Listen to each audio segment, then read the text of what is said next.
कि जो हमने अधिवेशन अभी तक 31 अधिवेशन किया, 31 अधिवेशंस किए, उसमें अलग-अलग विषय पे चर्चा किया।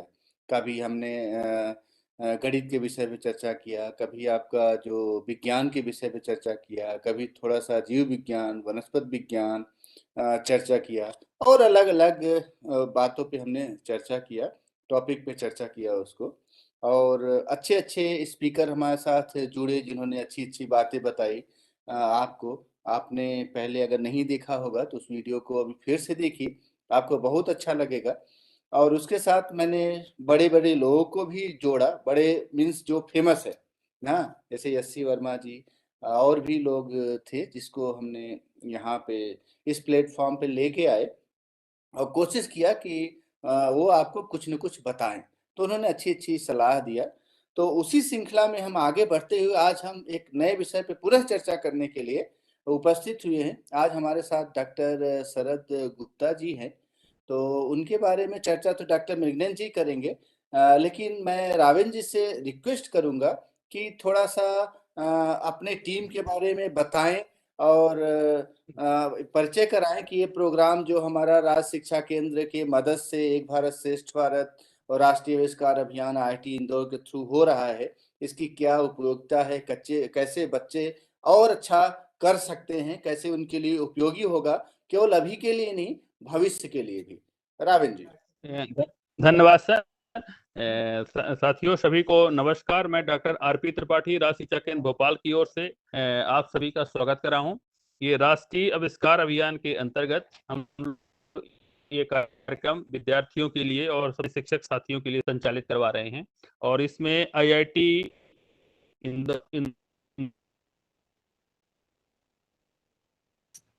तत्परता से उपलब्ध रहते हैं कि हमेशा हमारे इस कार्यक्रम को समय से संचालित हो रहा है। लगभग 2 वर्षों से हम लोग चला रहे हैं। इस समय 4:30 से 5:30 बजे तक रहता है। निश्चित ही हमारे विद्यार्थी और शिक्षक इससे लाभान्वित हो रहे होंगे। मैं आज के इस कार्यक्रम के लिए आज के वक्ता डॉक्टर शरद गुप्ता जी का स्वागत कर रहा हूँ। साथ में आईआईटी की पूरी टीम का जिसमें डॉक्टर नीरज शुक्ला जी नोडल अधिकारी, साथ में हमारे डॉक्टर मृगेन दुबे जी, डॉक्टर आशीष कुमार जी और अन्य फैकल्टी और साथी जो हमारे इस कार्यक्रम के साथ में डायरेक्ट और इनडायरेक्ट रूप से जुड़ रहे हैं, उन सभी का मैं स्वागत कर रहा हूँ राष्ट्रीय केंद्र की ओर से। साथ में मैं स्वागत कर रहा हूँ अपने डाइट की फैकल्टी का जो हमारे इस कार्यक्रम में जुड़ रहे हैं, एपीसी एकेडमिक, बीआरफी, बीएफी, सीएसी, शिक्षक साथियों एवं विद्यार्थियों का। मैं उन विद्यार्थियों के अभिभावकों का भी स्वागत कर रहा हूँ जो हमारे इस कार्यक्रम के लिए अपने विद्यार्थियों को, अपने बच्चों को संसाधन उपलब्ध कराते हैं। मैं उनका स्वागत कर रहा हूँ और अपने साथियों से ये अनुरोध करूंगा कि इस कार्यक्रम में आप अधिक से अधिक संख्या में जुड़ें। यदि कतिपय कारण से आप लाइव इस कार्यक्रम को नहीं देख पाते हैं तो बाद में भी आप आईआईटी इंदौर के यूट्यूब चैनल में जा करके इस कार्यक्रम को आप कभी भी देख सकते हैं, सुन सकते हैं, समझ सकते हैं। मैं सभी से अपने फील्ड के अधिकारियों से अनुरोध करूंगा कि इस कार्यक्रम का अधिक से अधिक प्रचार प्रसार करें, लोगों को जोड़ें और लाभान्वित हों। निश्चित ही हमारे विद्यार्थी ये जो आईआईटी से जुड़ना उनका सपना होता है, आगे बढ़ने वाले विद्यार्थियों का ये अवसर हमारे छोटे नन्हे वैज्ञानिकों को जो 6 से 12 में पढ़ रहे हैं और हमारे शिक्षक साथी पढ़ा रहे हैं, साथ में जो लोग मार्गदर्शन कर रहे हैं, आईआईटी की फैकल्टी उनके साथ में नियमित रूप से जुड़ रही है, उनका मार्गदर्शन कर रही है और बहुत ही गहराई के साथ जो विज्ञान और गणित की ज्ञान है उसको दिया जा रहा है। निश्चित ही हमारे विद्यार्थी और शिक्षक इससे लाभान्वित हो रहे होंगे और आगे भी होते रहेंगे। मैं एक बार फिर आईआईटी की टीम का स्वागत करते हुए अनुरोध करूंगा कि आगे के कार्यक्रम के संचालन के लिए प्लीज शुक्ला सर। धन्यवाद रावेन जी। मैं रिक्वेस्ट करूँगा डॉक्टर मृगनयन जी से कि डॉक्टर शरद गुप्ता जी के बारे में थोड़ा-सा परिचय दें। इन्होंने क्या पढ़ाई किया? कैसे आईआईटी इंदौर तक पहुँचे? कि जिससे बच्चे भी थोड़ा जानें और वो भी इसी मार्ग पे चलने की कोशिश करें, अगर किसी आईआईटी या किसी अच्छे इंस्टीट्यूट में उनको जाना है और क्या-क्या पढ़ाई करना चाहिए। तो डॉक्टर मृगनयन जी, प्लीज़। धन्यवाद प्रोफेसर नीरज शुक्ला जी। ऑनलाइन माध्यम से जुड़े सभी को मेरा यथोचित अभिवादन एवं नमस्कार। जैसा कि आज आप लोग जानते हैं कि आज विज्ञान पर चर्चा का 32वां संस्करण है और बहुत ही रुचिकर विषय पर चर्चा करने वाले हैं हम लोग, सूर्य, पृथ्वी, चंद्रमा और हमारा सौर मंडल। आज के वक्ता प्रोफेसर शरद गुप्ता जी आज हम लोग के साथ ऑनलाइन उपस्थित हैं। प्रोफेसर शरद गुप्ता जी, आपका स्वागत है विज्ञान पर चर्चा कार्यक्रम में। तो मैं प्रोफेसर शरद गुप्ता जी का संक्षिप्त परिचय कराना चाहूंगा। प्रोफेसर शरद गुप्ता जी परास्नातक भौतिकी विज्ञान में IIT रुड़की से किया। उसके बाद आपने PhD बहुत ही फेमस इंस्टीट्यूट IIT कानपुर से भौतिकी विज्ञान में पुनः किया। उसके बाद आप जो है IIT इंदौर ज्वाइन किए असिस्टेंट प्रोफेसर। अभी फिलहाल जो है शरद गुप्ता जी एसोसिएट प्रोफेसर हैं IIT इंदौर में। आपका रिसर्च इंटरेस्ट है, बहुत ही रुचिकर विषय पर आपका शोध कार्य है, जैसा कि दिखाया गया है यहाँ पे। जैव चिकित्सा अनुप्रयोगों के लिए नई जैव सामग्री का खोज, रोग का शीघ्र पता लगाना, विशेष रूप से कैंसर जैसे बीमारी का, थेरानोटिक्स के लिए पॉलीमेरिक नैनो पार्टिकल्स। आप नैनो पार्टिकल्स पे कार्य करते हैं। नैनो पार्टिकल्स आप लोग जानते हैं, nanometre distance, polymeric nano particle. Then diagnosis के लिए मैग्नेटिक नैनो पार्टिकल्स भी सिंथेसिस करते हैं, वायरस आधारित नैनो पार्टिकल्स, बायोमेडिकल ऑप्टिक्स और बायोमेडिकल एप्लीकेशन के लिए टिश्यू स्केल फोल्डिंग। ये थोड़ा सा टेक्निकल टर्म हो जाता है, लेकिन एक ही नैनो लेवल पे प्रोफेसर शरद गुप्ता जी का शोध कार्य है। इन्होंने अंतर्राष्ट्रीय पत्रिकाओं में 41 लेख और 4 पेटेंट प्रकाशित किए हैं अभी तक। और आइए और विस्तार में आपका शोध कार्य जान लेते हैं। इनका शोध कार्य जीव विज्ञान, भौतिक विज्ञान और नैनो प्रौद्योगिकी के बीच का है, जिसको इंग्लिश में बोलते हैं इंटरडिसिप्लिनरी वर्क। आपका बेहतर निदान और चिकित्सा विज्ञान के लिए जैविक घटनाओं को समझने के लिए भौतिक सिद्धांतों, जो फिजिक्स के एप्लीकेशन होते हैं, उसका उपयोग करने में आपका इंटरेस्ट है। टिश्यू, ऊतक और रोगग्रस्त कोशिकाओं के लक्षण के लिए प्रदीप्त एवं प्रकाश प्रकीर्णन आधारित तकनीकों का उपयोग किया जाता है, जिसको इंग्लिश में बोलते हैं फ्लोरोसेंट ल्यूमिनेसेंट मेथड्स। वह चिकित्सा के लिए वैकल्पिक रूप से सक्रिय, बायोकम्पेटेबल एंड बायोडिग्रेडेबल नैनो पार्टिकल्स का उपयोग कर रहे हैं। आप जो है tissue, deep tissue imaging, photothermal therapy के लिए NIR सक्रिय जैव नैनो कणों का विकास किया जाता है। ये थोड़ा टेक्निकल हो जाता है, यहाँ पे जो टर्मिनोलॉजी है इसकी, ये थोड़ा टेक्निकल हो जाती है, लेकिन ओवरऑल कॉन्सेप्ट यही है कि नैनो पार्टिकल्स को विकसित करते हैं अपने लैब में, और उसका जो है एप्लीकेशन डिफरेंट डायरेक्शन में आप करते हैं।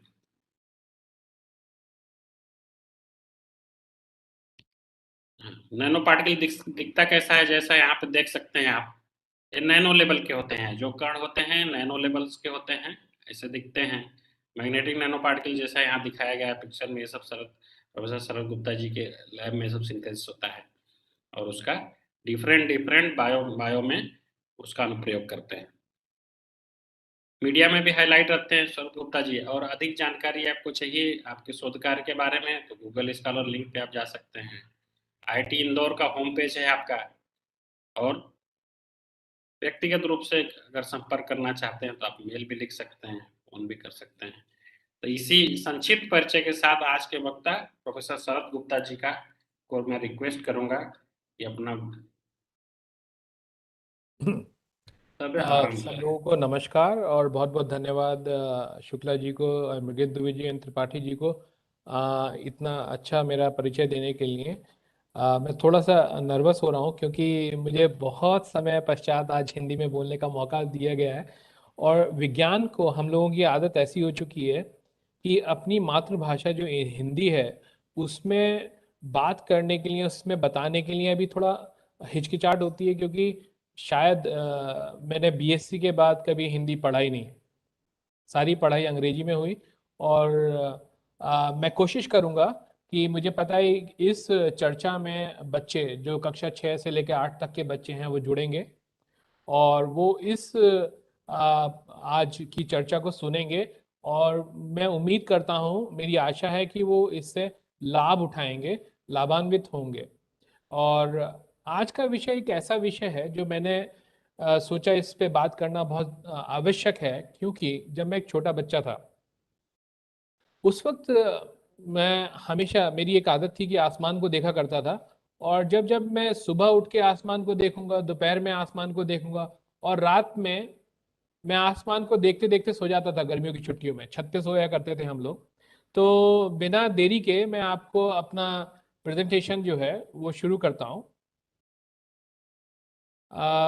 मेरा जो आज का प्रेजेंटेशन है उसका टाइटल है सूर्य, पृथ्वी, चंद्रमा और हमारा सौरमंडल।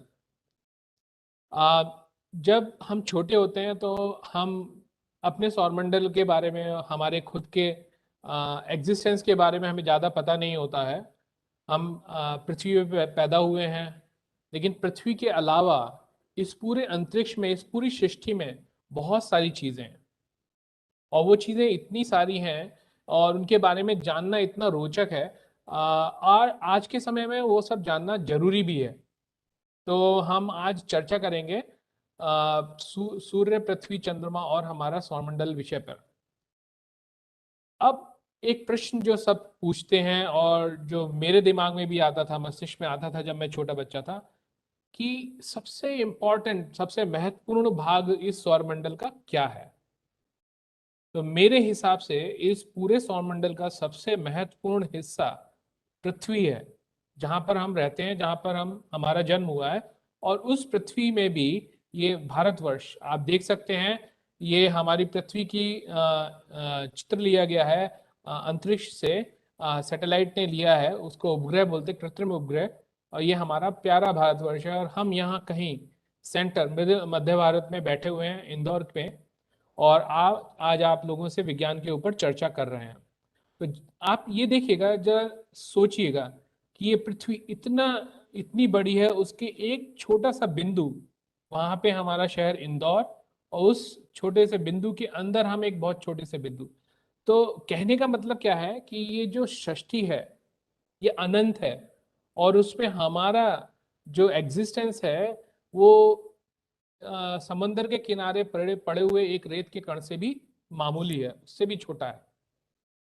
तो जब हम अंतरिक्ष की बात करते हैं, जब हम सूर्य की बात करते हैं, जब सौरमंडल की बात करते हैं, तब हमें पता लगता है कि दुनिया में, इस पूरी सृष्टि में कितना कुछ जानने के लिए है और कितना कुछ समझने सीखने के लिए भी है।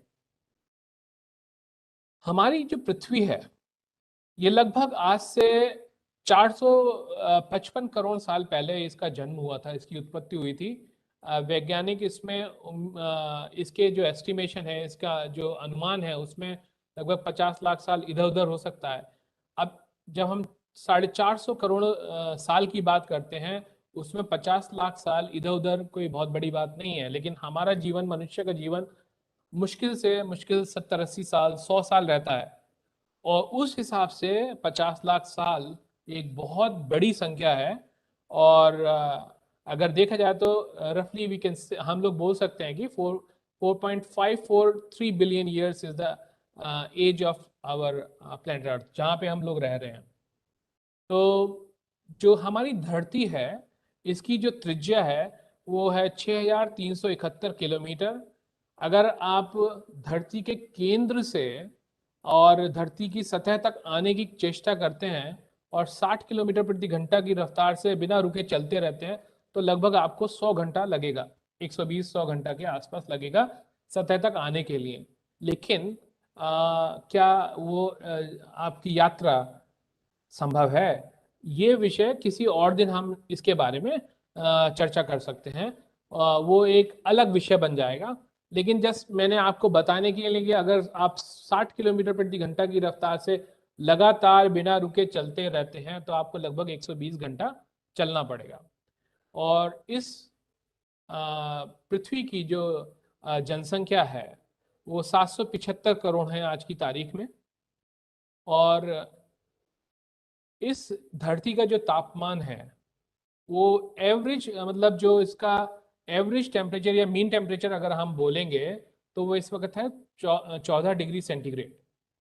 कुछ स्थान पृथ्वी पे ऐसे हैं जहाँ पे टेम्परेचर बहुत कम है, लगभग -90 डिग्री सेंटीग्रेड के आसपास तापमान है, और कुछ हिस्से पृथ्वी के ऐसे हैं जहाँ पे बहुत ज़्यादा गर्मी है, लगभग 55 डिग्री सेंटीग्रेड के आसपास तापमान पहुंचता है।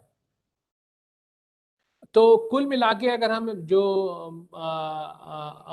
औसत तापमान देखते हैं पृथ्वी का, वो निकल कर आता है 14 डिग्री सेंटीग्रेड। और आजकल आप देख भी रहे होंगे कि बहुत सारे वैज्ञानिक और बहुत सारे मीडिया आउटलेट बात करते हैं ग्लोबल वार्मिंग के बारे में, जो धरती का तापमान बढ़ रहा है। और ऐसा अनुमान है वैज्ञानिकों का कि अगर औसत तापमान 14 डिग्री से बढ़ के 17-18 डिग्री हो जाता है पृथ्वी का, तो इस पृथ्वी पर जीवन बहुत मुश्किल हो जाएगा। ऐसा पूरी जलवायु में परिवर्तन आ जाएगा और बहुत सारे विनाश के कारण शुरू हो जाएंगे। इसीलिए आजकल वैज्ञानिक जो हैं जलवायु को बचाने की जद्दोजहद में लगे हुए हैं, और जो ग्लोबल वार्मिंग है, जो टर्म आजकल जो की टर्म है ग्लोबल वार्मिंग, उसके लिए बहुत ज़्यादा काम चल रहा है। और हमें ये भी पता होता है कि पृथ्वी जो है एक गोलाकार तत्व है, आसमान में अंतरिक्ष पे लटका हुआ एक गोलाकार तत्व है जो किसी से जुड़ा हुआ नहीं है। ये मेरे हाथ पे जो एक गेंद है उसके जैसे है, स्माइली बना हुआ है इस पे, और ये जो तत्व है ये अपनी धुरी पर घूमता रहता है इस तरह से। तो एक चक्कर लगाने में इसको अपनी धुरी पे जितना समय लगता है वो लगभग है 24 घंटे। तभी हम बोलते हैं कि हमारा 24 घंटे का दिन रात होता है। तो एक्यूरेटली अगर हम बोलेंगे तो ये 23 घंटा 56 मिनट और 4 सेकंड बैठता है लगभग। तो अगर मैं यहाँ से शुरू करता हूँ और पूरा एक चक्कर लगाता हूँ, इस पूरे एक चक्कर लगाने में यहाँ से शुरू होकर यहाँ आने में मुझे 24 घंटा लगेगा। और ये समय जो है बहुत बहुत महत्वपूर्ण हो जाता है उस केस में जब हम दिन और रात के बारे में बात करते हैं। तो अब दिन और रात के बारे में जब हम बात करेंगे तो पृथ्वी पे जो इस वक्त दिन हो रहा है लगभग शाम 4:30 पौने 5 बजे का समय है। इससे पहले एकदम दोपहरी का समय था, 12 बज रहे थे। और जो धरती पे प्रकाश है वो केवल और केवल उसका एकमात्र कारण है सूर्य। और सूर्य हमारे आसपास का सबसे नजदीकी तारा है। तारा क्या होता है? तारा वो एक अवयव है जो प्रकाश की उत्पत्ति करता है। उसको जैसे चंद्रमा है या पृथ्वी है, ये हमें कैसे दिखाई देते हैं? जब सूर्य का प्रकाश चंद्रमा पर या पृथ्वी पर पड़ता है तो वो परावर्तित होता है, वो वहां से रिफ्लेक्ट होता है, तब हमें पृथ्वी या चंद्रमा दिखाई देते हैं। लेकिन सूर्य अपना प्रकाश स्वयं उत्पन्न करता है।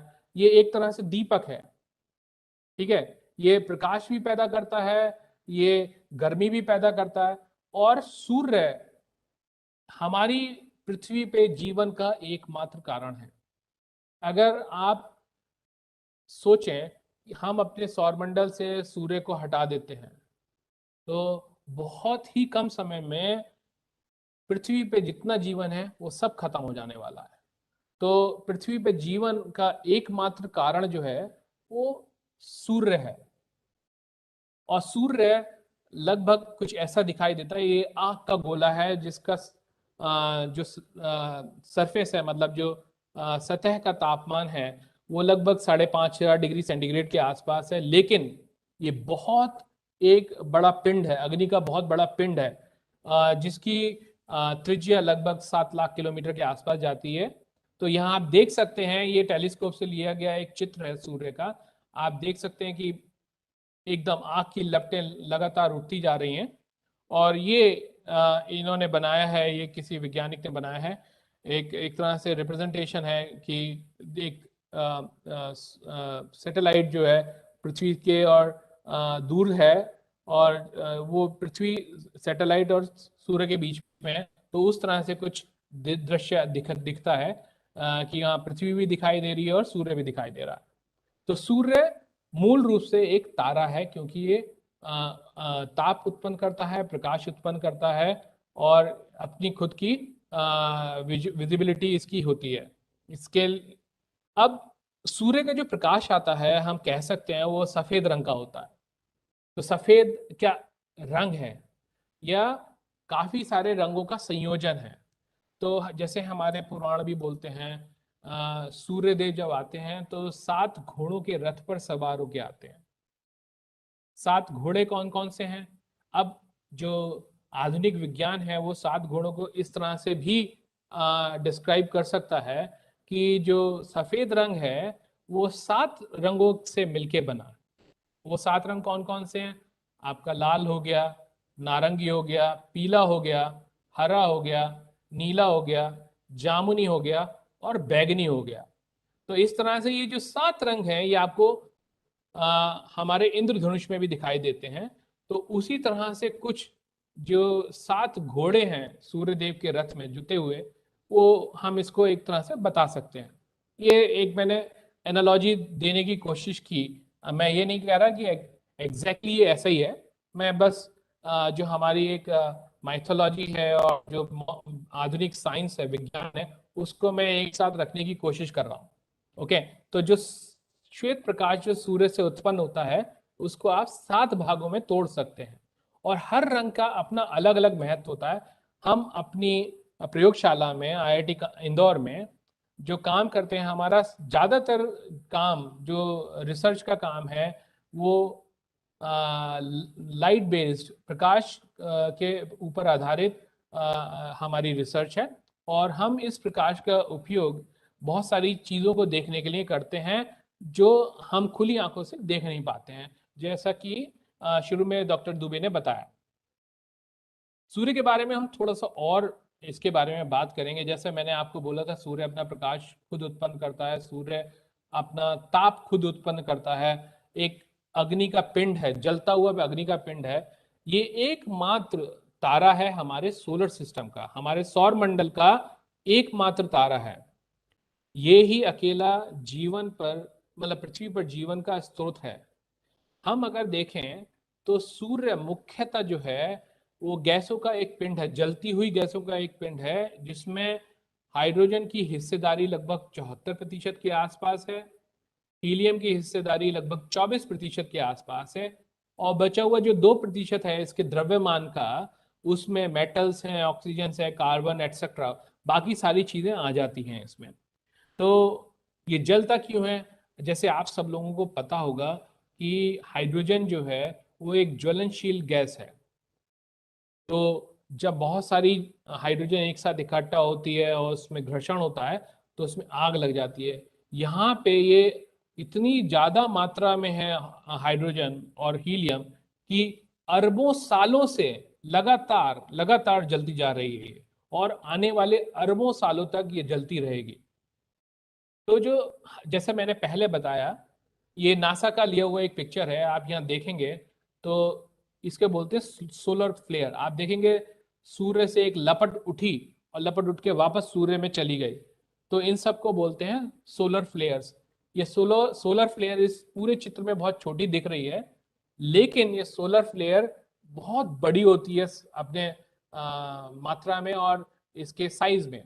कभी कभी इन सोलर फ्लेयर की वजह से धरती पे जो कम्युनिकेशन है, जो दूर संचार है, वो भी टूट जाता है, क्योंकि आजकल ज्यादातर दूर संचार जो है कृत्रिम उपग्रहों के जरिए हो रहा है। तो सूर्य के जो सतह का तापमान है वो लगभग जो है 5,500 डिग्री सेंटीग्रेड है, लेकिन जैसे जैसे हम सूर्य के अंदर जाते जाएंगे, इसके कोर की तरफ जाते जाएंगे, तो वहां पे तापमान जो है कई मिलियन डिग्री सेंटीग्रेड तक पहुंच जाता है। मतलब आप सोचो, लाखों डिग्री सेंटीग्रेड तक टेम्परेचर पहुंचता है। और जो प्रकाश होता है, हम विज्ञान की या भौतिक विज्ञान की भाषा में उसको तरंगों के रूप में भी बता सकते हैं, उसको कणों के रूप में भी बता सकते हैं। तो जो एक प्रकाश का कण है, जो कोर से, जो सूर्य की कोर से अगर उत्पन्न होता है, उसको सतह में आने के लिए कई लाख साल लग सकते हैं। ऐसा वैज्ञानिकों ने एक सिमुलेशन के जरिए पता करने की कोशिश की है। ये इनका रफ एस्टीमेट है। और सूर्य की अनुमानित आयु लगभग 4.7 बिलियन ईयर्स है, मतलब कि 470 करोड़ साल है। 470 करोड़ साल, आप सोचो, मतलब आदमी की जो औसत आयु है वो 70 से 80 साल होती है और सूर्य लगभग 470 करोड़ साल पुराना है। और ये इतना बड़ा है अपने आकार में कि इसकी जो त्रिज्या है, केंद्र से लेकर सतह तक की दूरी, वो है 6,96,340 किलोमीटर। इसको लगभग लगभग आप 7 लाख किलोमीटर भी बोल सकते हैं। और पृथ्वी से सूर्य की दूरी है 14,96,00,000 किलोमीटर, या लगभग लगभग इस दूरी को भी हम 15 करोड़ किलोमीटर की हिसाब से देख सकते हैं। और प्रकाश को, सूर्य का प्रकाश जब चलता है सूर्य से और पृथ्वी तक पहुंचता है, वो फोटोन, बीच में कोई भी माध्यम नहीं है, कोई भी माध्यम नहीं है। ये पूरा निर्वात है, स्पेस है, वैक्यूम है। तो प्रकाश के अंदर एक ऐसी प्रॉपर्टी है कि उसको चलने के लिए, उसको आगे बढ़ने के लिए किसी माध्यम की आवश्यकता नहीं होती है। जहां माध्यम नहीं भी है वहां भी प्रकाश चलेगा। तो सूर्य से चल के पृथ्वी तक पहुंचने के लिए प्रकाश को लगभग 8.2 मिनट का समय लगता है। और जैसा आपको शायद पता हो कि प्रकाश की जो गति है वो है 3 लाख किलोमीटर प्रति सेकंड। तो आप समझ सकते हैं कि 15 करोड़ किलोमीटर को तय करने के लिए प्रकाश को लगभग 8.2 मिनट का समय लग रहा है। तो इस तरह से अगर हम देखें तो ये तो दिन में हमारा जो आसमान दिखता था, हमें जो आकाश दिखता था, उसकी बात है। अब जब बच्चे छोटे होते हैं, मैं जब छोटा था तो आसमान मुझे किस तरह का दिखाई देता था। रात में मुझे आसमान जब मैं देखता था, मुझे आसमान को देखते देखते सोने का बहुत शौक था और मुझे बहुत आनंद भी आता था। हम रात में देखेंगे तो अगर हमें रात में जब पूर्णमासी की रात होती है तो आपको पूरा चंद्रमा दिखाई देता है, आसमान में पूरा चंद्रमा दिखाई देता है। उसके आसपास जो तारे हैं वो आप देख नहीं सकते। और अगर अमावस्या की रात होगी तो आपको चंद्रमा जब नहीं दिखता है तो आपको आकाश पूरा ढेर सारे तारों से भरा हुआ दिखता है, ढेर सारे तारों से भरा हुआ दिखता है। तब प्रश्न ये उठता था जब मैं छोटा था, भाई रात में तो इतने सारे तारे हैं और चंद्रमा भी दिखाई देता है, दिन में कहाँ चले जाते हैं सारी चीजें? दिन में क्या अपने घर चले जाते हैं? इनका कहीं घर है क्या? अब छोटे बच्चे को तो विज्ञान की उतनी समझ नहीं है, तो मैं ये कहना चाहता हूँ कि तारे जहां दिन में थे, जहां रात में थे, वो दिन में भी हैं। लेकिन सूर्य का प्रकाश इतना ज्यादा है कि इन सब की जो चमक है वो छुप जाती है सूर्य के प्रकाश में। जैसा कि पूर्णमासी की रात में चंद्रमा के आसपास आप कोई तारा देख नहीं सकते। तो जो अंतरिक्ष है या जो आकाश है वो रात में भी बहुत सुंदर है और दिन में भी बहुत सुंदर है। लेकिन जब आपको आकाश की गहराइयों में गोता लगाना होता है, उसमें छलांग लगा के आगे जाना पड़ता होता है, तब आप रात जो है वो बेहतर एक समय है आसमान की गहराइयों में जाने का। ओके, अब ये दो छोटे बच्चे हैं, जैसा मैं छोटा बच्चा था। अब ये अपने शहर से गांव आए हैं अपने दादा दादी या नाना नानी से मिलने के लिए। अब इन्होंने इतना साफ सुथरा आसमान देखा, ये साफ सुथरा आसमान देख के बहुत आश्चर्यचकित हैं।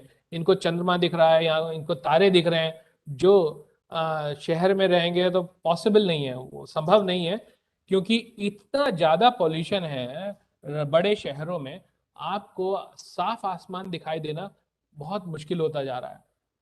जैसे आप दिल्ली में रहेंगे इस वक्त, तो दिल्ली में पॉल्यूशन इतना ज्यादा है, आप आज रात तारे बामुश्किल देख पाएंगे, बहुत मुश्किल हो जाता है। तो अब यहाँ पे चंद्रमा आपको ऐसा दिखता है, चंद्राकार में। चंद्राकार मतलब एक कटा हुआ सा, एक छोटा सा केले के जैसा दिखता है ऐसे, तो इसको चंद्राकार बोलते हैं। और यहाँ चंद्राकार में अब हम ये देखेंगे कि आगे क्या दिखता है। अब दिन और रात, सबसे बड़ी बात ये थी, जब हम छोटे थे तो पूछते थे अपने दादा दादी से, ये रात में क्या होता है? तो हमें कहानी के तौर पे बता देते थे, भाई दिन भर सूरज ने काम किया, वो थक गया है, वो अपने घर चला गया है। ओके, तो भाई ठीक है, अब सूरज चला गया तो चंद्रमा आ जाता है। जब सूरज चला गया तो चंद्रमा आ गया। लेकिन कभी कभी तो किसी किसी रात में तो चंद्रमा भी नहीं दिखता है। तो यहाँ पे जो एग्जैक्ट मैकेनिज्म था दिन और रात होने का, वो मुझे बहुत अच्छे से समझ में नहीं आता था। तो जब मैं शायद छठी या सातवीं कक्षा में पढ़ता था, और उसको ध्यान में रखते हुए मैंने एक छोटा सा प्रयोग किया आप सभी बच्चों के लिए। आपको मैं वो प्रयोग दिखाना चाहता हूँ। वो प्रयोग इस तरह से है, मैं आपको पहले वो प्रयोग एक्सप्लेन करूंगा। ये मेरे हाथ में एक बॉल है, बास्केटबॉल, आप जैसे देख सकते हैं मेरे हाथ में ये बास्केटबॉल है, और सामने से प्रकाश आ रहा है, जहां इस दिशा से प्रकाश आ रहा है, तो आपको इस पे लिखे हुए नंबर दिखाई दे रहे होंगे। ठीक है, अब क्या हो रहा है, धरती जो है हमारी पृथ्वी, वो भी गोल है। बहुत सारे लोग आज भी ये विश्वास करते हैं कि धरती चपटी है, लेकिन ऐसा नहीं है। मैं आपको पूरे विश्वास के साथ बताना चाहता हूं, हमारी जो धरती है वो गोल है, कोई चपटी धरती नहीं है। ठीक है, तो जब ये धरती गोल है और ये अपनी धुरी पे घूम रही है, तो क्या होता है कि ये घूमते घूमते घूमते घूमते घूमते घूमते पीछे आ जाएगा, और जहां पे अंधेरा था, जो पीछे वाला हिस्सा था वहां अंधेरा था, अब वो आगे आ गया है, उस वहां पे प्रकाश ही प्रकाश उत्पन्न हो गया है, और जो आगे प्रकाशित हिस्सा था वो पीछे चला गया, और वहां पे कोई भी प्रकाश नहीं है। तो वो जो हिस्सा है पीछे वाला, जो सूर्य से दूर, और पृथ्वी पे जो प्रकाश आता है वो कहाँ से आता है, सूर्य पे आता है। तो मैं एक छोटा सा प्रयोग मैंने किया, मैं आपको दिखाना चाहता हूँ। इस प्रयोग में मैंने इसी बास्केटबॉल को इस्तेमाल किया है, और सूर्य की जगह पे मैंने एक सफेद प्रकाश का, श्वेत प्रकाश का एक स्रोत लिया है। आप देखिएगा, मैं आपको एक्सप्लेन भी करता जाऊंगा। तो यहाँ पर ये देख लीजिए, रात में पूरे अंधेरे में, अंतरिक्ष में पूरा अंधेरा रहता है, जब प्रकाश पड़ रहा है तो आपको केवल आधी बास्केटबॉल दिख रही है।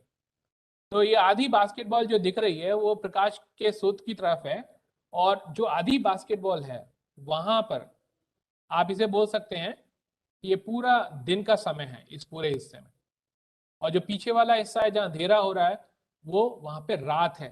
जैसे इस वक्त हिंदुस्तान में, भारत में आज शाम का समय हो रहा है, तो अमेरिका में कहीं इस वक्त रात या अर्ली मॉर्निंग का समय हो रहा होगा। अब मैंने इसे घुमाना शुरू किया, तो आप देखिए नंबर जो है छुप जाएंगे अंधेरे में, और दूसरी तरफ जो ग्रे कलर का हिस्सा था वो आ जाएगा।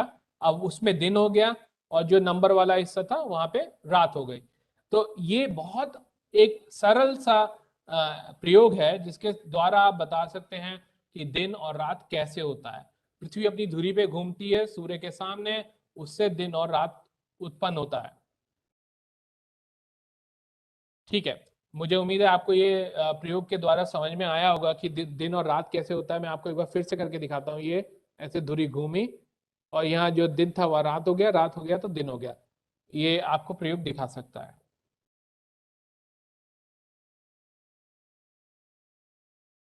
मून, अब रात में जो सबसे महत्वपूर्ण एक पिंड है जो आपको दिखाई देता है वो है चंद्रमा। और चंद्रमा से जुड़ी हुई बहुत सारी कहानियां हैं, और जो हमारे कवि हैं वो भी चंद्रमा को देख देख के बहुत सारी उन्होंने कविताएं लिखी हैं, शेर व शायरी हुई है। लेकिन उस सबसे अलग चंद्रमा का एक अपना व्यक्तित्व है। चंद्रमा जो है वो एक आकाशीय पिंड है जिसकी उम्र लगभग 4.53 बिलियन ईयर्स है, लगभग 450 करोड़ साल।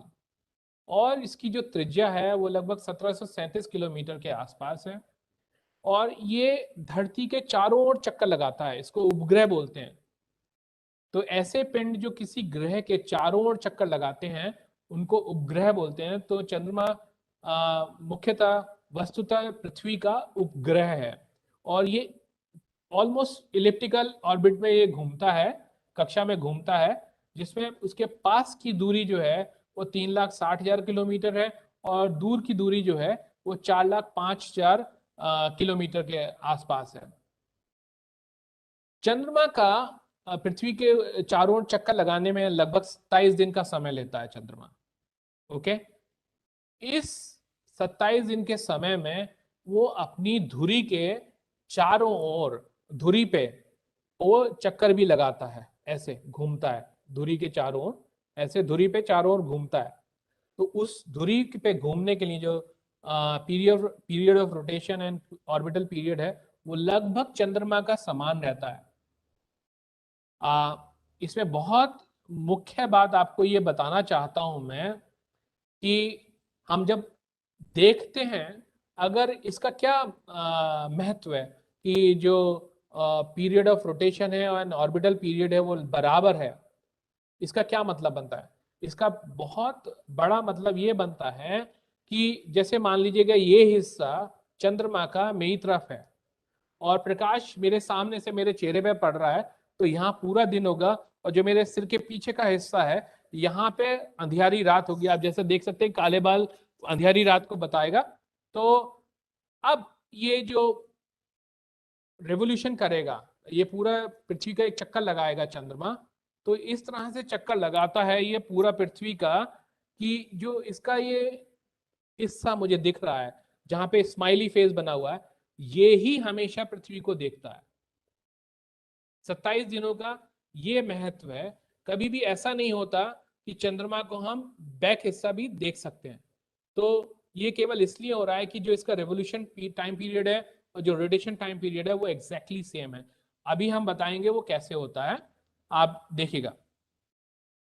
यहां पे एक बहुत महत्वपूर्ण बात यह है कि चंद्रमा महीने के विभिन्न दिनों में चंद्रमा का जो शेप है वो बदलता जाता है, और उसको ही किताबों में भी थोड़ा एक्सप्लेन करने की उन्होंने समझाने की कोशिश की है। तो एक तरह से यहाँ इस चित्र में देखें तो ये सूर्य को दिखाती है। ये नारंगी रंग का जो एक इन्होंने शेप बनाया है वो सूर्य को दिखाता है, और सूर्य से आने वाली प्रकाश एकदम सीधी रेखा में जा रही है तो पृथ्वी पे पड़ती है। तो जिस हिस्से पे पृथ्वी के पड़ती है उस हिस्से में दिन है, और उसके एकदम पीछे वाले हिस्से में रात होती है। और उसी तरह से चंद्रमा भी जो है वो आधा चमकेगा आधा नहीं चमकेगा। तो लेकिन हमें जो है चंद्रमा का केवल एक ही हिस्सा दिखाई देता है। अब आप देखिएगा यहाँ पे दिखाया है रात वाला हिस्सा, यहाँ पे पृथ्वी का इस तरफ है, सूर्य के दूसरी तरफ। तो यहाँ पे जो व्यक्ति होगा, अब जब चंद्रमा इस दिशा में है, इस तरफ है, उसको चंद्रमा दिखा ही नहीं देगा। तो ये उसके लिए अमावस्या की रात हो गई। लेकिन जैसे जैसे 3-4 दिन बीतते हैं, चंद्रमा इधर उधर अपनी गति में बढ़ता जाता है, तो थोड़ा सा एक चंद्रमा दिखाई देता है। इसको क्रिसेंट मून बोलते हैं या चंद्रकार बोलते हैं, ठीक है, इसको क्रेसेंट मून बोलते हैं। और उसके बाद फिर लगभग 4-5 दिन होते हैं, तो उसमें आधा चंद्रमा, यहाँ के जो लोग हैं उनको आधा चंद्रमा दिखने लगता है, राइट। और उसके बाद फर्दर थोड़े दिन, 4 दिन आगे जाने के बाद लगभग 3/4 के आसपास चंद्रमा के दर्शन होते हैं, और लगभग 15 दिन के पश्चात यहाँ पे आपको पूरा का पूरा चंद्रमा दिखाई देता है। और उसके बाद ये चंद्रमा फिर से घूमता रहता है। अब जो हिस्सा पहले चमका था, अब वहां पे जो है वो अंधियारा आने लग जाता है, फिर आधा चंद्रमा होता है, फिर ये वेनिंग क्रिसेंट मून बन जाता है, और उसके बाद फिर अमावस्या आ जाती है। इस पूरे साइकिल में लगभग 27-28 दिन का समय लगता है। अब इस जो चित्र है, इससे समझ में जो मुझे सबसे ज्यादा परेशानी हुई समझने के लिए कि भाई अब जब चंद्रमा यहाँ से घूम के पृथ्वी के पीछे आ गया, तो जो सूर्य के आने वाला प्रकाश है वो तो पृथ्वी रोक लेगी, तो यहाँ पे भी फिर अंधियारा होना चाहिए था। तो हम कैसे समझेंगे? अब मान लीजिएगा कि चंद्रमा और पृथ्वी लगभग एक प्लेन में है, तो यहाँ पे जब पीछे जाएगा चंद्रमा तो अंधियारे में आ जाएगा। तो क्या हो रहा है कि ये एक तल से नहीं, इसका तल जो है एंगल के साथ है, ऊपर से नीचे जाता है ऐसे करके। तो ऐसे नहीं है वो तल ऐसे है। तो जब वो पीछे जाएगा तो इसके ऊपर चला जाता है, फिर नीचे आता है, फिर ऊपर चला जाता है, फिर नीचे आता है, फिर ऊपर चला जाता है। इस तरह से ये इसको समझा जा सकता है। मैं आपको इसके लिए भी मैंने एक प्रयोग किया है, मैं आपको वो प्रयोग करके प्रयोग के बारे में बताता हूँ। तो वो प्रयोग इस तरह से है, देखिएगा। जब चंद्रमा जो है यहाँ पर था, तो जो ये वाला हिस्सा है जहाँ पे आज की तारीख में रात है, वहां से हम ये देख नहीं पाएंगे चंद्रमा। तो मैं आपको वीडियो दिखाता हूँ, शायद वीडियो को देख के आपको समझ में आएगा। इस वीडियो में मैंने ये जो मेरे हाथ में बॉल है इसको चंद्रमा के जैसे दिखाने की कोशिश की है, और मैंने अपना जो चेहरा है उसका आगे वाला हिस्सा वो प्रकाश के स्रोत के सामने रखा है, तो वो पृथ्वी का वो हिस्सा दिखाएगा जहाँ पे अभी लाइट पड़ रही है, दिन है, और पीछे वाला हिस्सा जहाँ रात है। तो आप देखिएगा मैं इसको घुमाऊंगा, और घुमाते घुमाते आप देखेंगे कि यहाँ पे भी एक क्रिसेंट मून बनेगा, फिर आधा मून बनेगा, फिर 3/4 मून बनेगा। जब ये पीछे जाएगा तो ये पूरा फुल मून बन जाएगा। उसके बाद जब वापस आएगा तो लगभग इसी तरह से आपका शेप दिखाई देगा जो प्रकाशमान होगा। आपको वीडियो दिखाता हूं, आप देखिएगा। ये देखिएगा मेरे हाथ में गेंद है। ये कलाएं बदलने के लिए, फेजेस ऑफ मून को समझाने के लिए किया गया है। इससे बच्चों को बहुत अच्छे से समझ में आएगा। जिससे कि ये एक प्लेन में नहीं है, प्लेन टिल्टेड है जिसमें कि मून मूव करता है। तो मैं यहाँ बता रहा हूँ कि मेरा जो चेहरा है वो दिन वाला हिस्सा बताएगा, पीछे वाला हिस्सा रात वाला हिस्सा बताएगा। अभी भी आप देख सकते हैं जैसे कि मेरे हाथ में गेंद है तो आधी ही दिखाई दे रही है। जो जहाँ प्रकाश पड़ रहा है वो लगभग इस तरह का स्थिति है।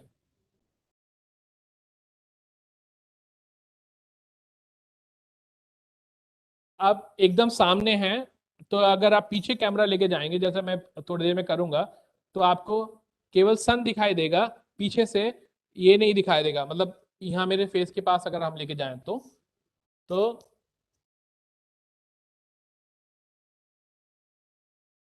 अब यहाँ देखिएगा मूव कर रहा है। यहाँ देखिएगा एकदम मूव किया तो मैं आपको यहाँ रोक के दिखाना चाहता हूँ। ये देखिएगा, ये क्रेसेंट मून टाइप का, इसको बोलते हैं चंद्राकार। यहाँ पे ये चंद्राकार दिखाई दिया जब मैंने लगभग थोड़ा सा मूव किया इसको। ओके, इसके बाद आप फिर देखिएगा, अब और आगे मूव करेंगे। मैं अपने हाथ से दिखा रहा हूँ कि चंद्राकार आकृति का प्रकाशित हो रही है।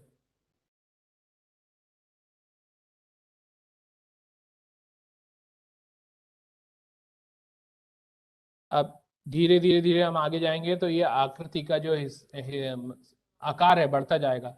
अब इस एंगल पे लगभग लगभग आधा आधा चंद्रमा दिखाई दे रहा है।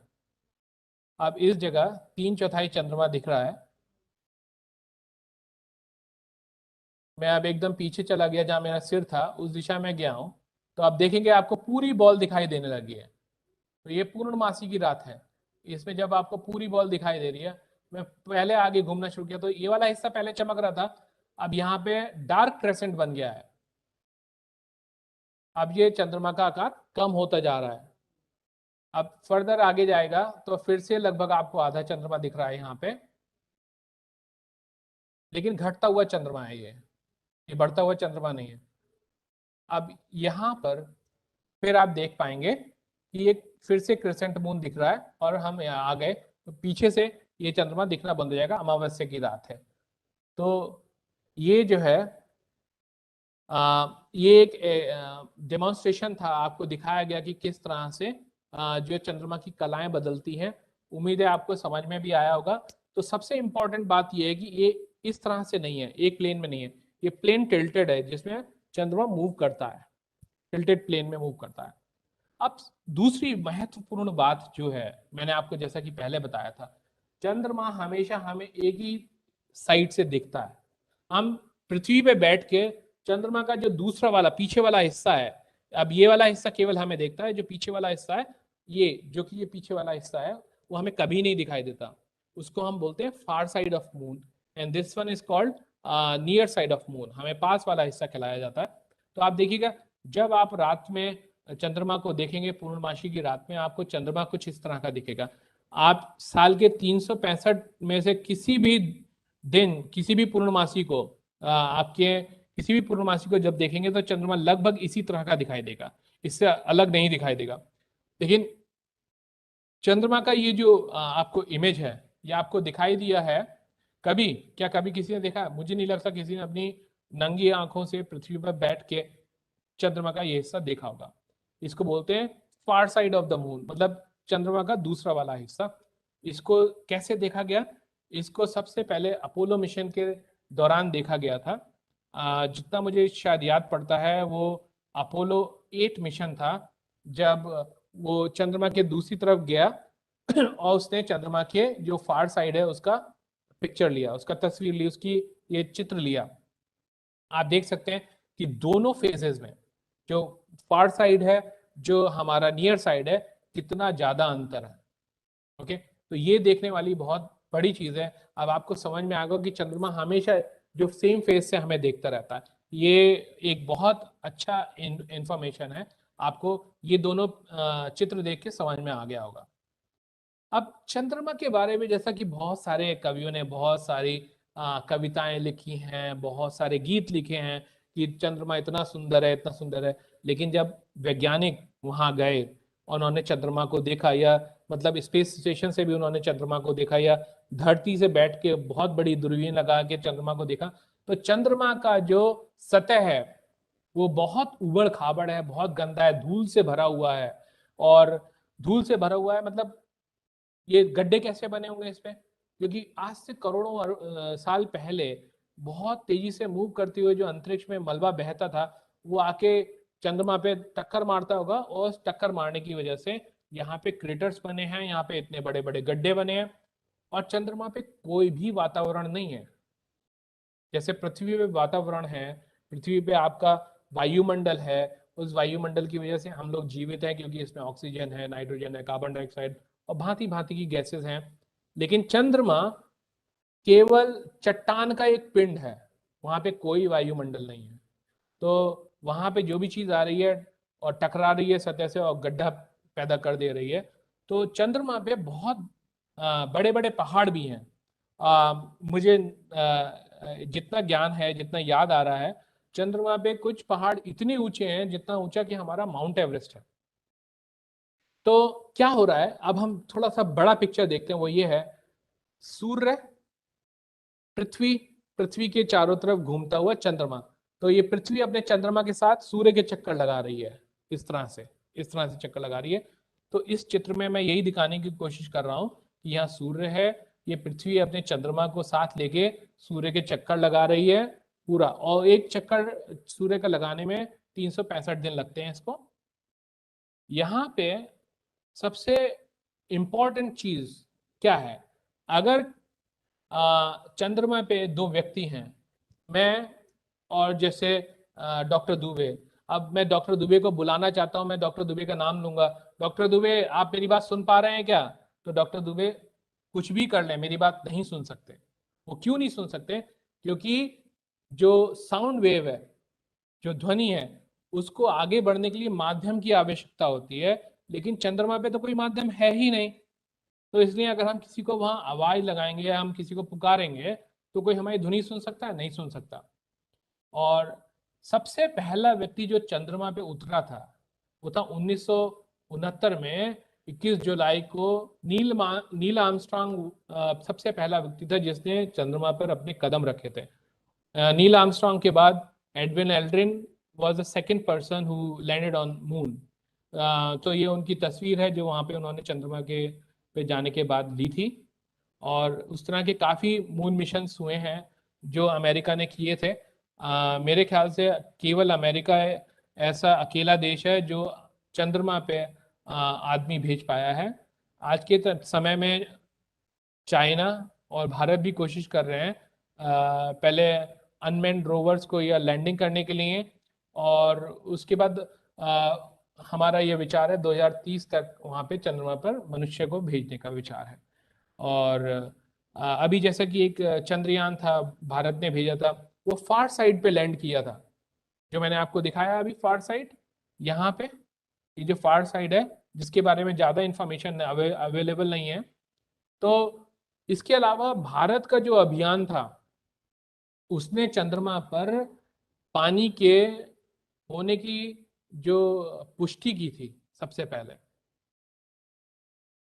अब हम अपने सौरमंडल की बात जब करते हैं तो सौरमंडल तो ठीक है, उसके अलावा हम जब बात करते हैं तो हमें तारे भी दिखाई देते हैं, बहुत सारे तारे दिखाई देते हैं। अब कि हमारे सौरमंडल में केवल एक तारा है जिसको हम बोलते हैं सूर्य। और सूर्य के अलावा जो सबसे नजदीकी तारा है उसका नाम है प्रॉक्सिमा सेंटोरी, जो कि यहाँ से लगभग 40 ट्रिलियन किलोमीटर की दूरी पे है। और वहां से प्रकाश पृथ्वी पर आने में लगभग 4.5 साल का समय लगेगा। ओके। जब आप रात में पृथ्वी से तारे को देखते हैं तो मेरे ख्याल से सबसे ज्यादा जो एक इम्पोर्टेंट नाम, जो मुख्य नाम कभी आपके दिमाग में आता होगा, वो आता है ध्रुव तारा। उसकी कहानी भी आपने सुनी होगी, ध्रुव तारे की कहानी। आप अगर रात में उठते हैं और आप देखते हैं कि बहुत सारे और तारा समूह जो है वो 9 बजे तो इस पोजीशन में था और 12 बजे के आसपास इस पोजीशन में आ गया, सुबह 3 बजे के आसपास इस पोजीशन में आ गया। लेकिन क्या होता है, ध्रुव तारा अपनी जगह पे एकदम अटल रहता है, अडिग रहता है। अब सोचने वाली बात यह है कि ध्रुव तारा कैसे अपनी जगह पे अटल और अडिग रहता है, वहां से मूव ही नहीं करता। अब जैसे हम सबको पता है कि धरती सूर्य के चक्कर भी लगाती है और अपनी धुरी पे भी घूमती है, जैसे ये है धुरी, ये सूर्य पृथ्वी की धुरी है, इस पे घूम रही है। अब मान लो इस धुरी के दिशा में जो भी कोई तारा होगा वो एकदम स्टेशनरी रहेगा, वो बिल्कुल मूव नहीं करेगा। और इस धुरी के आजू बाजू अलग दिशा में जो कुछ भी होगा वो सब मूव करेगा। जैसे यहाँ समझ सकते हैं, ये छतरी है, ये छतरी का एक्सिस है। तो अगर मैं छतरी को एक्सिस को खोल के घुमाता हूं अपने हाथ से तो क्या होगा, ये पॉइंट थोड़ी देर में बाद इधर पहुंचेगा, थोड़े समय बाद इधर पहुंचेगा, इधर पहुंचेगा, ये पॉइंट इधर पहुंचेगा, इधर पहुंचेगा, इधर पहुंचेगा, घूमता रहेगा। लेकिन ये जो सेंटर में जो एक्सिस के साथ जा रहा है पॉइंट, वो बिल्कुल नहीं घूम पाएगा, वो हमेशा अडल रहेगा। उससे कोई मतलब नहीं है आप इस छतरी को कितनी तेजी से घुमाते हैं। ये एक बहुत इंपॉर्टेंट बात है। तो ध्रुव तारा जो है वो हमारे जो धरती है उसके एक्सिस की दिशा में है, इसलिए वो हमेशा अटल रहता है, घूमता नहीं। ये चीज मैं आपको बताना चाहता था। बहुत आश्चर्य होता है कि कैसे भाई ध्रुव तारा हमेशा अटल रहता है, बाकी सब चीजें घूमते रहती हैं। और इसके अलावा अगर आप देखो तो रात में जब हम सोते हैं छत पे, गर्मियों की छुट्टियों में जब हम छत पे सोते थे तो मेरे को तारे देखने का बहुत शौक था। तो उसमें जो मेरा मनपसंद तारामंडल था, मतलब तारों का समूह था, वो था सप्तऋषि मंडल। ये जो दिख रहा है आपको सप्तऋषि मंडल, ये एक ग्रेट बियर नामक कॉन्स्टलेशन का तारामंडल का हिस्सा है। और ये जो है ओरियन है, ये भी एक तारामंडल है। ये कैसियोपिया एक तारामंडल है। ये लियो मेजर एक तारामंडल है। ये डिफरेंट तरह के तारामंडल हैं, लेकिन मैं जो सप्तऋषि तारामंडल में बहुत ज्यादा इंटरेस्टेड था। तो ये इस तरह से सप्तऋषि मंडल को हम बताते हैं। ये 7 ऋषियों के नाम पे बना हुआ है। उन ऋषियों के नाम थे मारीचि, वशिष्ठ, श्रृंगी, अत्रि, पुलस्त, पुलह, ऋतु। ओके। और सबसे महत्वपूर्ण बात यह है, लगभग 9 बजे के आसपास जब आप सप्तऋषि मंडल और ध्रुव तारा देखते हैं तो ये जो आखिर के जो 2 तारे हैं इनकी एकदम सीध में ध्रुव तारा होता है।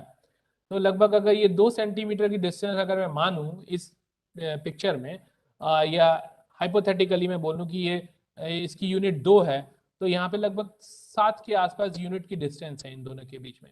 और क्या होगा, 9 बजे के आसपास इस डायरेक्शन में है, 12 बजे के आसपास इस डायरेक्शन में आएगा, सुबह 3 बजे के आसपास इस डायरेक्शन में, उसके बाद घूम के इधर आ जाएगा। तो ये इस तरह से पूरी रात में सप्तऋषि मंडल ध्रुव तारे के चारों ओर घूमता है।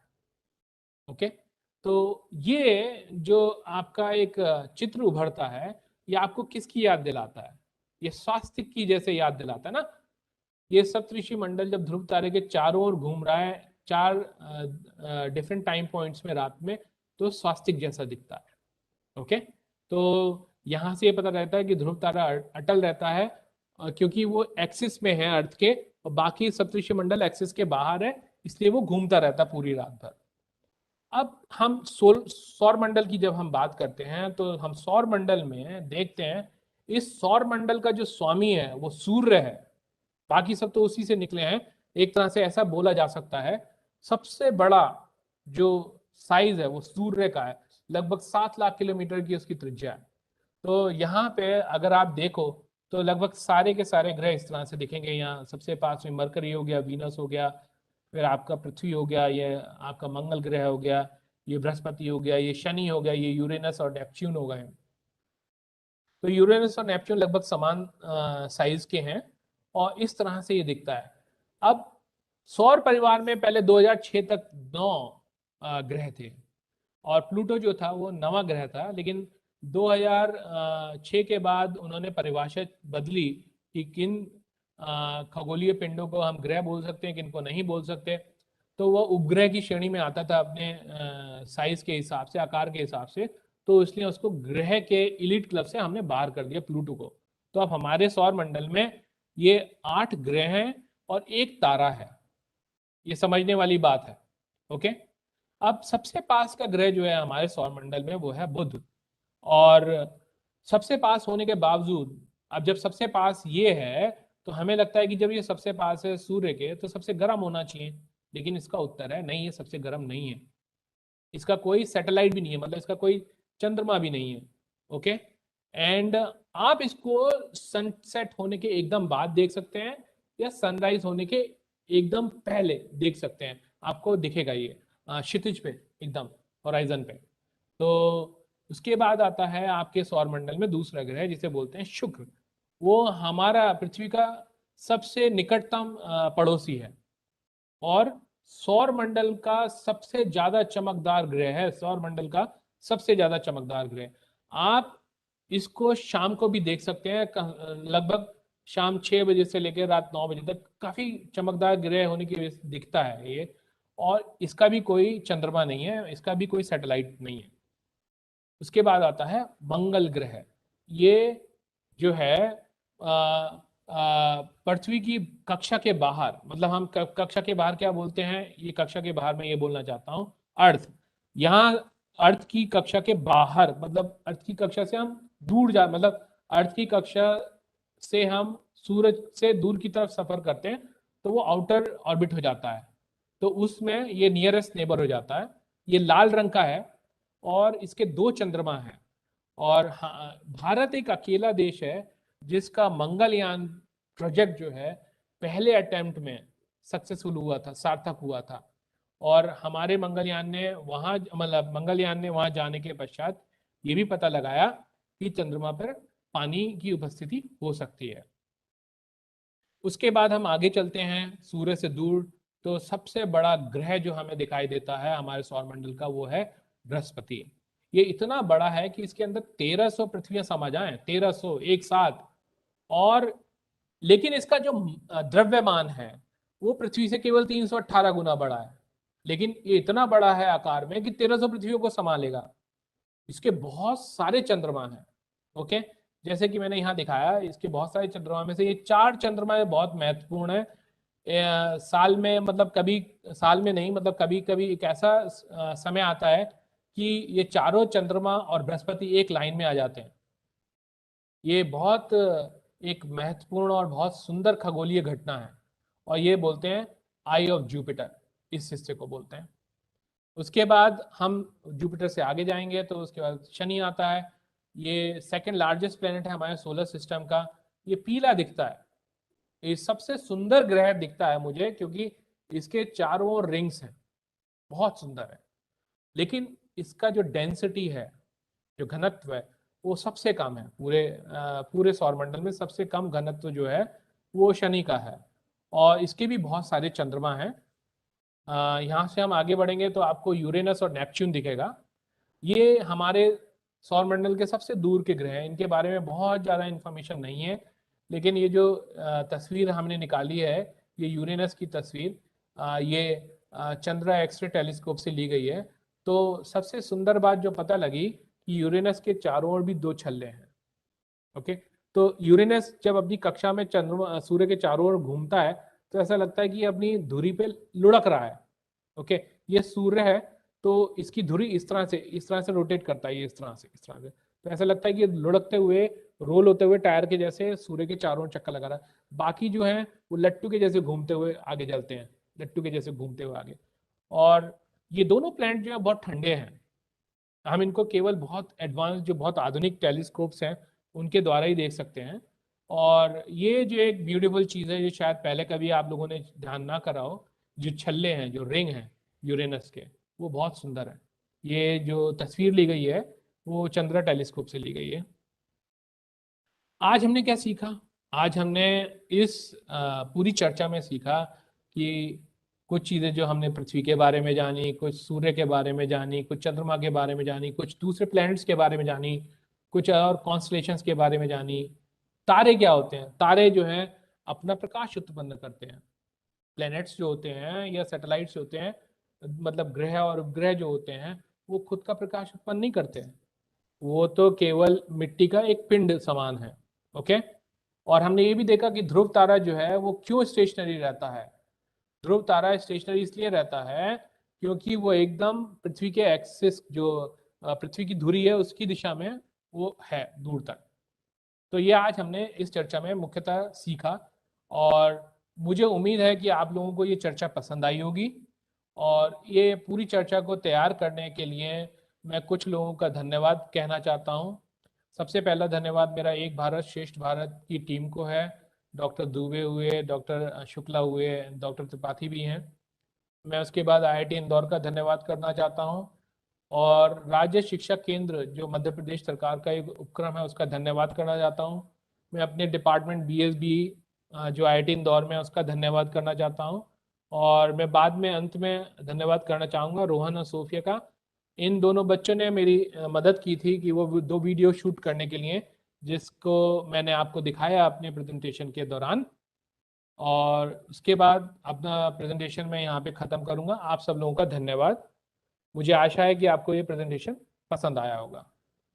अगर कोई प्रश्न है बहुत तो बहुत मैं धन्यवाद उसका उत्तर शरद देने जी। के लिए तैयार हूँ। बहुत अच्छी तरीके से, बहुत रोचक तरीके से आपने सूर्य के बारे में बताया, पृथ्वी के बारे में बताया, चंद्रमा के बारे में बताया और सभी ग्रह के बारे में बताया और सौर मंडल के बारे में भी चर्चा किया। तो मुझे बहुत अच्छा लगा और मैं देख रहा हूँ, जैसा YouTube पे देख पा रहा हूँ, लोगों ने अच्छे अच्छे कमेंट्स भी लिखे हैं, कुछ क्वेश्चन भी लोगों ने छोड़ा है। जैसे संतोष मिश्रा जी जो CSE के टीचर हैं, उन्होंने एक क्वेश्चन पूछा है, what is the source of gases in the sun? Okay, तो ये एक ऐसा प्रश्न है, मैं अगर इसका उत्तर दे पाऊँ तो हाँ, आज से लगभग 14.7 बिलियन ईयर्स अगो, ये थ्योरी है, मैं आपको बताना चाहता हूँ कि ये पूरे अंतरिक्ष में देयर वाज अ सिंगुलैरिटी और उस सिंगुलैरिटी में विस्फोट हुआ, उसको बोलते हैं big bang. This is based on theory. और वो बिग बैंग होने के पश्चात क्या हुआ था, बहुत सारा मास जो है पूरे अंतरिक्ष में फैल गया और बहुत सारी गर्म गैसें थी और उसमें बहुत सारा द्रव्यमान भी था। तो over the due course of time, जैसा कि हमने देखा कि सूर्य की उम्र लगभग 470 करोड़ साल है। आप सोचो 100 मतलब 14.7 बिलियन ईयर्स थे और यहाँ पे ये है 4.7 बिलियन ईयर्स की हम बात कर रहे हैं लगभग, ठीक है। तो उतने समय में कैसे अपने हिसाब से किस तरह से कंडेंसेशन हुआ, वो घूमते रहे अंतरिक्ष में और उनका कंडेंसेशन हो गया, वो एक तरह से आके जुड़ गए हीलियम और ऑक्सीजन, हाइड्रोजन मुख्य तौर पे, जो कि चंद्रमा के द्रव्यमान को, सूर्य के द्रव्यमान का लगभग 98% है। और बाकी 2% में बाकी और अवयव है, जैसे कि मैं आयरन हो गया, ऑक्सीजन हो गया, कार्बन हो गया, वगैरह वगैरह हो गए। तो इसका उत्तर मेरे पास एग्जैक्टली नहीं है कि कैसे उसमें हाइड्रोजन और हीलियम आया। तो मुझे लगता है कि बिग बैंग होने के बाद इतने करोड़ों अरबों सालों तक होने घूमते रहने के पश्चात वो इकट्ठा हुए और वहां पे सूर्य की उत्पत्ति हुई। उसके लिए हमें जाना होगा कि भाई सूर्य मतलब तारों की उत्पत्ति किस तरह से होती है। हाँ, बहुत बहुत धन्यवाद शरद जी। उसके बहुत लोगों ने मतलब अच्छे अच्छे कमेंट भी दिए, बहुत लोग जुड़े भी YouTube में। काफी लोगों ने थैंक्स भी लोग बोला, बहुत लोगों ने बोला बहुत अच्छा, जैसे राधे श्याम ने, कारपेंटर ने बोला।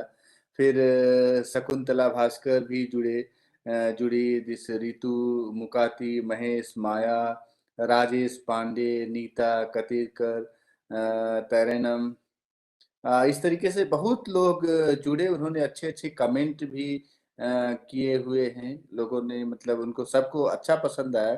अर्चिता राय, इस तरीके से बहुत लोग जुड़े। तो मतलब उनको ये है कि जो आपका लेक्चर रहा वो सबको बहुत पसंद आया। तो मैं बहुत बहुत धन्यवाद करता हूँ आपको। रावेन जी कुछ बोलिए। व्याख्यान के लिए डॉक्टर शरद गुप्ता जी को बहुत बहुत आभार। ये आपने बहुत ही बेहतर तरीके से हमारे विद्यार्थियों को, शिक्षक साथियों को सौर मंडल के बारे में बताया। निश्चित ही हमारे विद्यार्थी और शिक्षक साथी इससे लाभान्वित हुए होंगे। मैं राज शिक्षा केंद्र की ओर से आपका आभार व्यक्त कर रहे हैं। साथ में आभार व्यक्त कर रहे हैं IIT इंदौर की पूरी टीम का, जो हमारे लिए बहुत ही बेहतर तरीके से इस कार्यक्रम को लेकर आए, जिसमें डॉक्टर नीरज शुक्ला जी नोडल अधिकारी, डॉक्टर मृगेंद्र दुबे जी, डॉक्टर आशीष कुमार जी और आज के वक्ता डॉक्टर शरद गुप्ता जी का मैं आभार व्यक्त कर रहा हूँ। साथ में आभार व्यक्त कर रहा हूँ आज हम अपने डाइट की फैकल्टी का, जो नियमित रूप से हमारे इस कार्यक्रम में जुड़ती है और पूरे समय जुड़ी रहती है। एपीसी एकेडमिक और बीआरसी बीएसी साथियों का, शिक्षक सीएसी शिक्षक साथी एवं विद्यार्थी तथा उनके पालकों का मैं सभी का आभार व्यक्त करता हूं कि आप सभी ने हमारे इस कार्यक्रम के लिए समय दिया और निश्चित ही बेहतरीन कार्यक्रम था। और अगले सप्ताह फिर एक बेहतर कार्यक्रम के साथ हम विद्यार्थियों से मिलेंगे और आप सबसे मिलेंगे। सबके लिए धन्यवाद। बहुत बहुत धन्यवाद रावेन जी। तो मैं इसी के साथ धन्यवाद करता हूँ पुनः शरद जी का, और उसके धन्यवाद। साथ उसको आगे बढ़ाते हुए राज शिक्षा केंद्र भोपाल से डॉक्टर रावेन जी का धन्यवाद करता हूँ। मैं आईआईटी इंदौर की अपनी team doctor Ashish ji, doctor Mrigendra जी, डॉक्टर कुशवाहा जी को धन्यवाद करता हूँ। उसके साथ प्रवीण जो कि हमें टेक्निकल सपोर्ट दे रहे हैं, और नीरज सोनी जो कि और हमें सपोर्ट दे रहे हैं। उसके साथ और सभी आईआईटी इंदौर के फैकल्टी का जो कि इसमें हमें सहयोग दे रहे हैं। तो मैं सभी का धन्यवाद कर रहा हूँ। इसी के साथ इसको विराम देते हैं और फिर अगले सेशन में एक नए चर्चा के लिए, नए विषय को अच्छे तरीके से और अच्छे तरीके से समझने के लिए आप फिर से उपस्थित हो। जय हिंद। जय हिंद, जय भारत।